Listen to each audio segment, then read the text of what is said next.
Et coucou, j'espère que vous allez bien aujourd'hui. Moi en tout cas, comme vous le voyez sur Instagram et sur Facebook ces derniers jours, ça va super bien.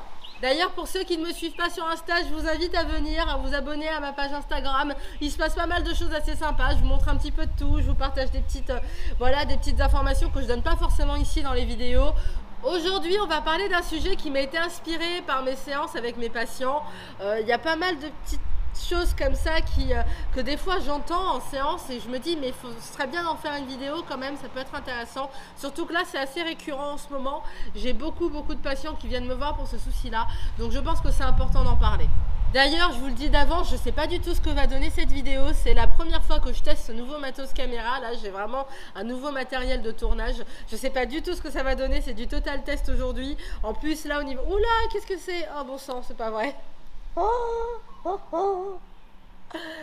Alors, il y a un magnifique dessin, là, absolument extraordinaire, mais du grand art, sur la table sur laquelle je suis assise tout de suite. Et je pense que ça se voit dans le champ. Et ça fait 15 minutes que je galère à essayer de positionner, justement, mon nouveau matériel de tournage correctement. Il est absolument hors de question que je refasse tout depuis le début. Ça va rester là et ce sera là pendant toute la vidéo, c'est pas grave. Désolée, voilà. D'ailleurs, pour ceux qui regardent la vidéo jusqu'au bout, là, je lance le hashtag Kiki, là. Si jamais au cours de la vidéo, des fois, vous baissez les yeux et vous le voyez encore et que vous l'avez encore dans le viseur et que vous y pensez, mettez un petit hashtag Kiki dans les commentaires. Ça me permettra de savoir combien de fois est-ce que ça a perturbé quelqu'un durant toute cette vidéo de voir ça. Je vous disais donc, allez, nouveau matos caméra, nouveau matos de tournage. Et aujourd'hui, on va parler de ce sujet que mes patients m'ont inspiré. C'est les hontes et les culpabilités qu'on peut avoir par rapport à nos fantasmes. Ça peut prendre énormément de place dans une vie intime. J'ai énormément de patients qui viennent me voir parce qu'ils sont actuellement en couple et ont des fantasmes qu'ils ne peuvent pas réaliser avec leur partenaire parce que leur partenaire n'est pas forcément ouvert ou ouverte à ça. Sauf que ce sont des personnes qui ont eu plusieurs fois l'occasion de le faire au cours de leur vie célibataire, par exemple, et qui ne l'ont jamais fait par honte et par culpabilité et qui aujourd'hui ressentent énormément de frustration parce qu'ils n'ont pas sauté le pas, justement. Et cela peut créer énormément de problèmes dans leur couple par la suite. Je vais prendre pour exemple la soumission et la domination. Ça, c'est ce que j'entends le plus souvent. Des personnes qui aiment par exemple être soumises dans le rapport, ont ce type de fantasme-là, et se disent « Waouh, c'est quand même assez gênant de faire ça ». Et souvent, le problème, c'est qu'on ne se pose pas les bonnes questions.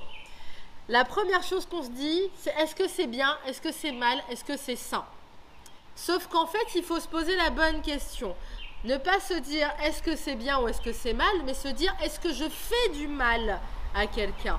Parce que c'est pas la même chose. Faire le bien, par exemple, pour moi, porter une jupe courte ou porter un débardeur sans soutien-gorge en dessous, il n'y a rien de mal à ça. Mais pour quelqu'un d'autre, c'est mal. Mais concrètement, ça ne fait de mal à personne, mais pour une autre personne, ce sera le mal.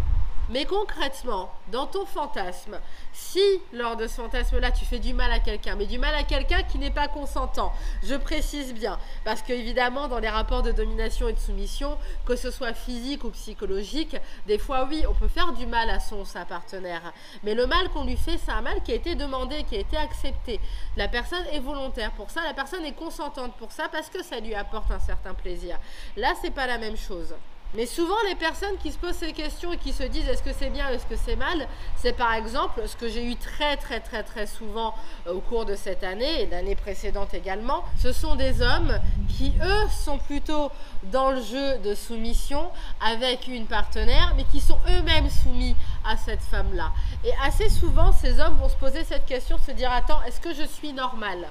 Là aussi, il y a un problème. Là aussi, c'est la deuxième question à se poser. Comme je disais, la première, c'est est-ce qu'on fait du mal à quelqu'un? Dès l'instant où tu fais du mal à personne, je ne vois pas où est le problème. Et la deuxième question qu'on se pose, c'est suis-je normal? C'est vraiment pas bon de se poser cette question.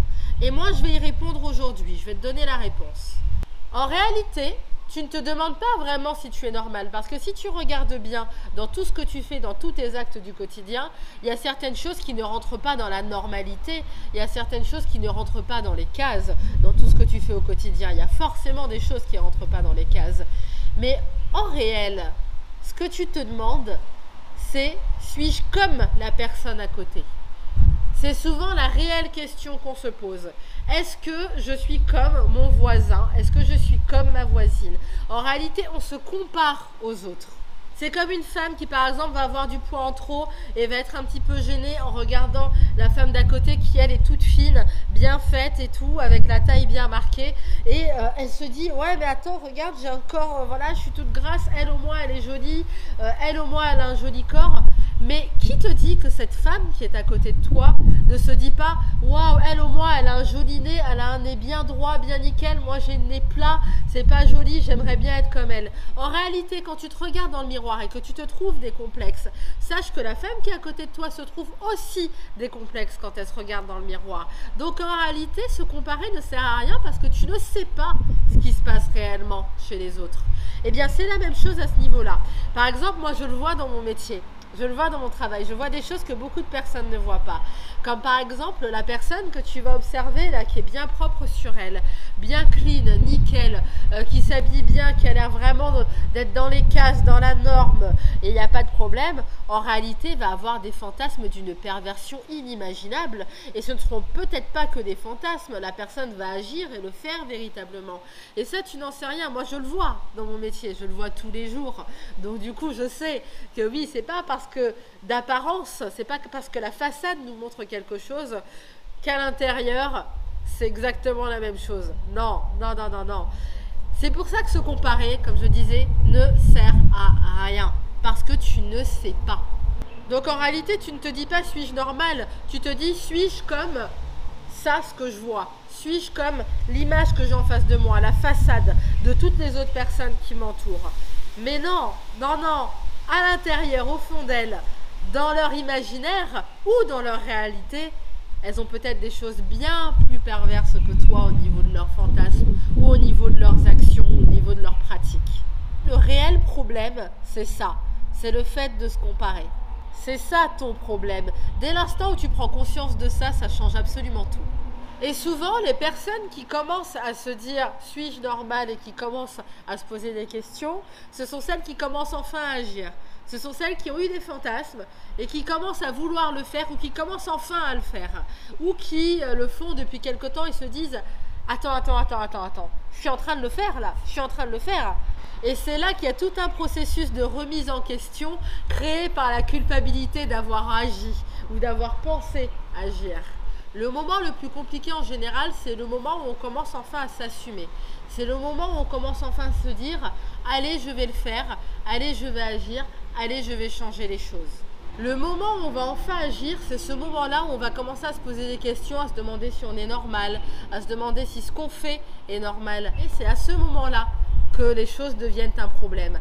Parce qu'enfin on s'assume, parce qu'enfin on commence à faire les choses.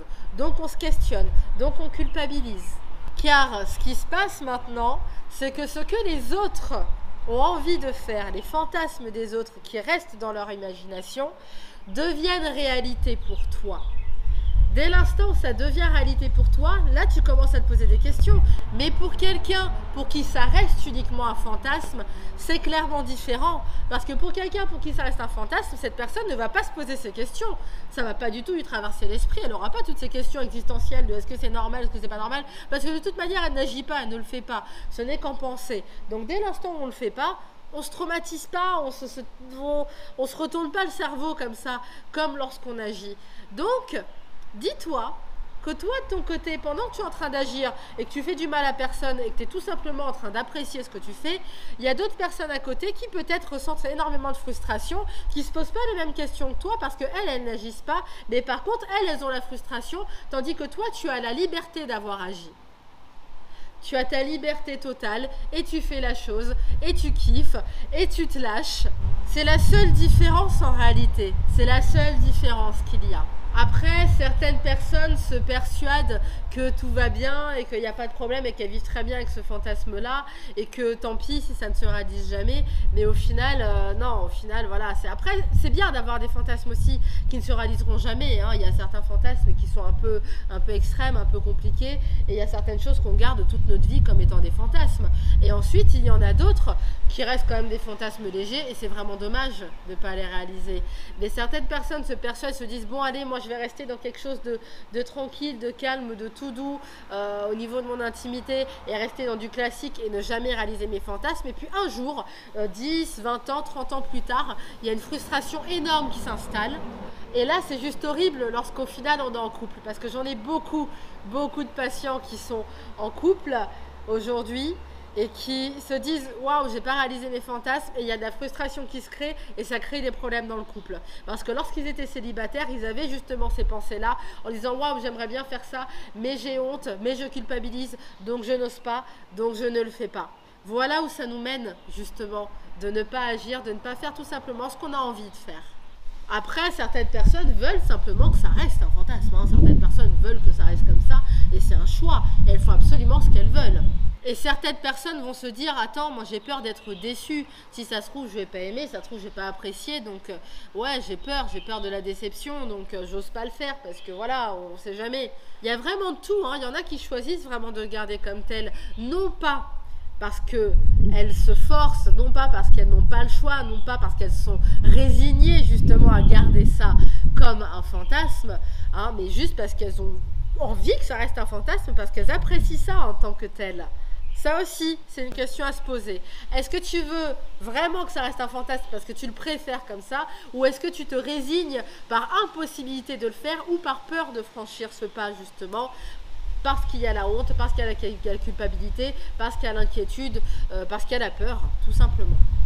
Ça, au niveau de la peur, je ferai peut-être une autre vidéo un jour, mais je vous avoue qu'une vidéo ne peut pas aider.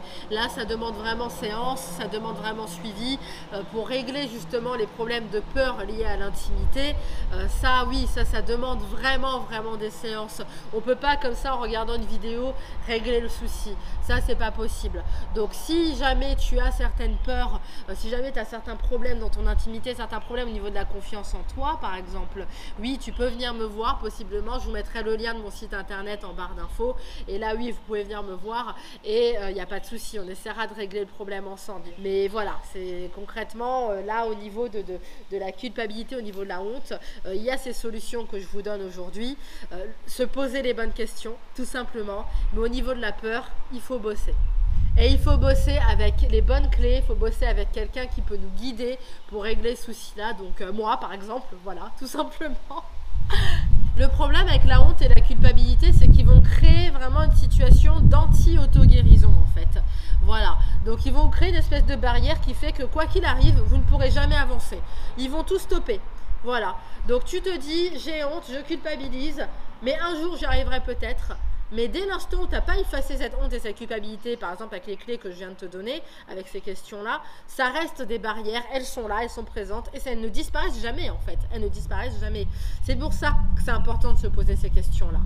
Et le problème avec la frustration, c'est qu'elle peut créer d'autres envies derrière qui, elle, par contre, peut commencer à devenir dangereuse pour les autres et dangereuse pour toi. Et ça, c'est pas bon.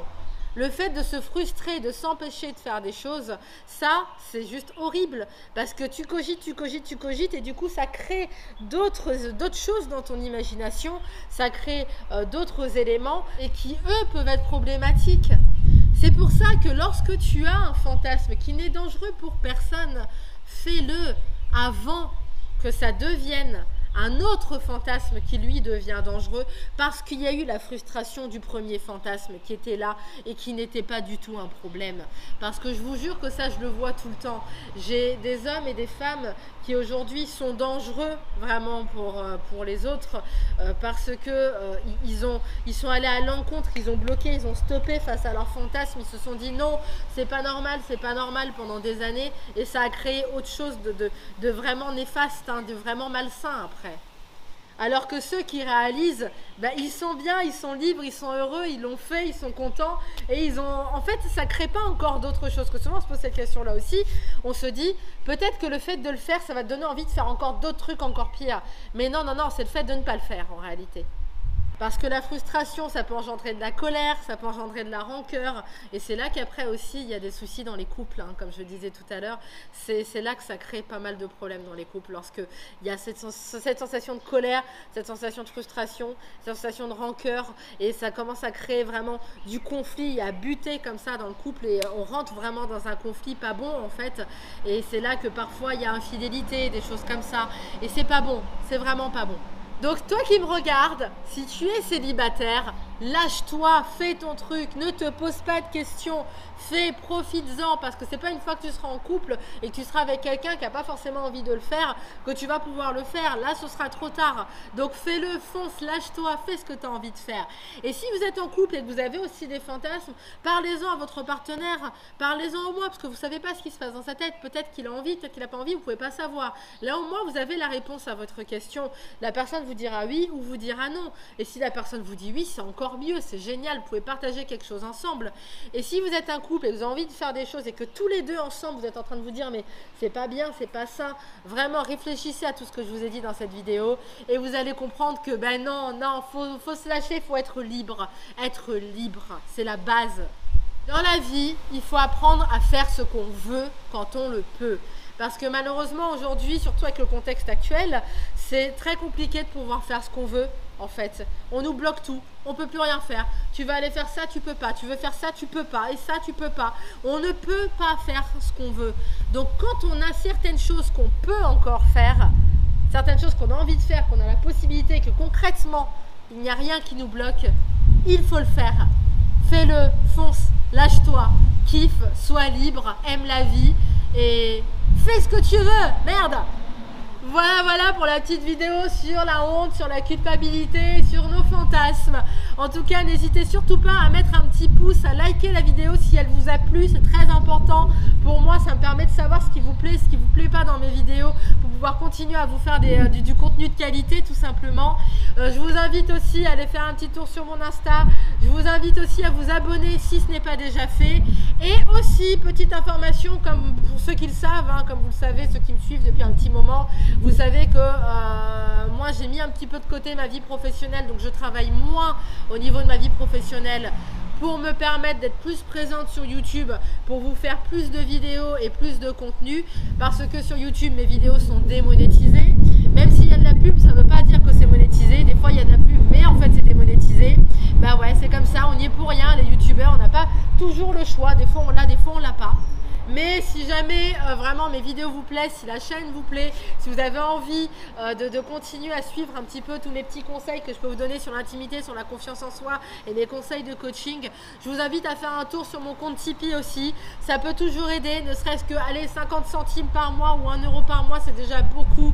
Ce qui va me permettre de pouvoir investir dans plus de matos caméra, de meilleure qualité, de vous montrer de nouvelles choses et de pouvoir continuer à côté à exercer mon métier tout en étant quand même youtubeuse, parce que c'est pas facile d'être thérapeute, d'aider les gens, d'être coach et d'avoir une chaîne YouTube en même temps. C'est l'un ou l'autre, c'est assez compliqué de faire les deux. Et comme vous le savez, voilà, YouTube me demande énormément de temps de travail, donc je réduis mon temps de travail pour mes patients. Et les pauvres, c'est pas cool pour eux. Donc voilà, donc ne serait-ce que si tous mes abonnés donnaient 50 centimes par mois, déjà ce serait énorme. Même 10 centimes par mois déjà sur mon Tipeee, ce serait énorme. Vous imaginez même pas. Ça me permettrait, ouais, d'être rémunéré pour mon travail, parce que c'est un travail. Voilà mes petits loulous. Bon allez, je vous fais des bisous, je vous embrasse.